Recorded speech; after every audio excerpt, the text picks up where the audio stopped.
নাস্তিক রিকশায় চড়ে কোথাও যাচ্ছিল, আর রিকশাওয়ালা রিকশা চালাচ্ছিল, আর কিছুক্ষণ পর পর আল্লাহ আল্লাহ জিকির করছিল। সেই নাস্তিক ছেলেটি রিকশাওয়ালাকে বলল, চাচা, আপনি যে আল্লাহ আল্লাহ জিকির করছেন, আসলে আল্লাহ বলতে তো কেউ নাই। এই পৃথিবী আপনা আপনি সৃষ্টি হয়েছে, আপনা আপনি চলছে, কারো সাহায্য নিয়ে এই পৃথিবী চলে না।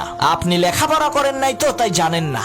সেই নাস্তিক ছেলেটির এই কথা শুনে সাথে সাথে রিকশা চালক তার রিকশা চালানো বন্ধ করে দিল। নাস্তিক বলল, কি হলো চাচা, রিকশা চালানো বন্ধ করলেন কেন? তখন সেই রিকশা চালক বলল, বাবা শোনো, সামান্য এই ছোট্ট একটা রিকশা যদি কারো সাহায্য ছাড়া না চলে, কোনো চালক ছাড়া রিকশার প্যাডেল যদি না ঘুরে, তাহলে এই সুবিশাল পৃথিবী, বিশাল চন্দ্র সূর্য আর গ্রহ নক্ষত্র রাজি কোনো চালক ছাড়া, কোনো নিয়ন্ত্রক ছাড়া আপনা আপনি কেমন করে চলতে পারে বলো? নিশ্চয়ই কেউ না কেউ তো এর পেছনে আছেই। রিকশাওয়ালার এই কথা শুনে নাস্তিকের চোখ খুলে গেল। গল্পটি ভালো লাগলে অবশ্যই সাবস্ক্রাইব করুন